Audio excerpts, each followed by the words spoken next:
అలా చేయడం కరెక్టా? రాంగా? ముఖ్యమంత్రులుగా మారినప్పుడు లేకపోతే వాళ్ళ సొంత నివాసాలకు ఇలా చేయడం ఎంతవరకు కరెక్ట్? ఏమంటారు సార్? మార్నింగ్ రాజు గారు, మీకు అట్లాగే ప్యానెల్లో ఉన్నటువంటి ప్రతినిధులకు ప్రేక్షకులందరూ కూడా నమస్కారం. ఇక్కడ చంద్రబాబు నాయుడు గారి అంశానికి వస్తే ఈ రోజు కొత్త ఏం కాదండి.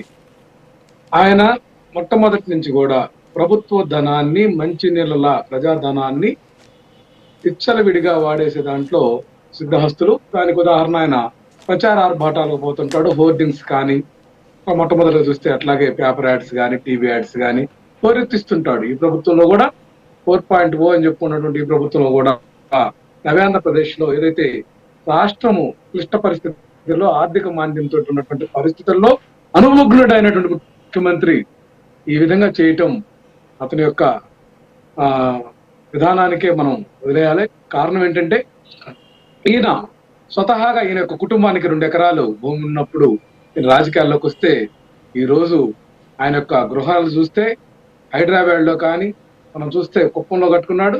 మళ్ళా ఈరోజు అమరావతిలో 2 ఎకరాల కుటుంబం నుంచి ఇచ్చిన వ్యక్తి 5 ఎకరాల్లో అవినీతి సొమ్ముతోటి ఏదైనా సరే ప్రజాధనాన్ని లూటీ చేయటం అంటారు. మరి ఇదే కోవలో చూస్తే కరకట్ట దగ్గర ఉన్నటువంటి త్వరలోనే ఆయన అమరావతిలో ఇల్లు కట్టుకుంటున్నాడు కదండి. 5 ఎకరాల్లో ఇల్లు ప్రారంభోత్సవం చేసుకోబోతున్నాడు కదా. మరి ప్రభుత్వ ధనాన్ని మంచి నీళ్ల ప్రాయంలాగా ఇప్పటికే 2 దఫాలు కరకట్ట దగ్గర ఉన్నటువంటి అది కూడా అనాధికార కట్టడము చూసాం మనం. ఈ అంశాలను చూస్తే ఇంకా లోతుకెళ్తే చాలా మాట్లాడుకోవాలి.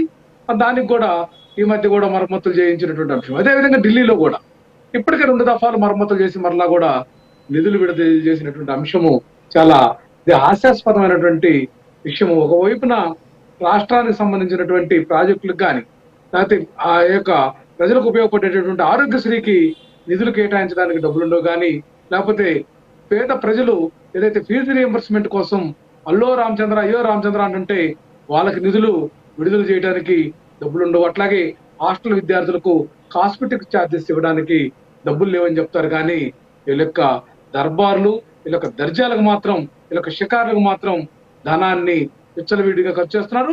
ఢిల్లీలోని ఇంటికి ఇప్పటికే ఖర్చు చేసిందిగా మళ్ళా జీవోలు వసూలు చేసేది లూటీ చేయటం అంటారు. ప్రజాధనాన్ని లూటీ చేయటం, దుబారా చేయటం అంటారు. మరి అదే కాకుండా వీళ్ళు ఏ రాష్ట్రంలోనైనా సరే ముఖ్యమంత్రి గారు హెలికాప్టర్, విమానాలు, స్పెషల్ ఫ్లైట్స్ వాడితే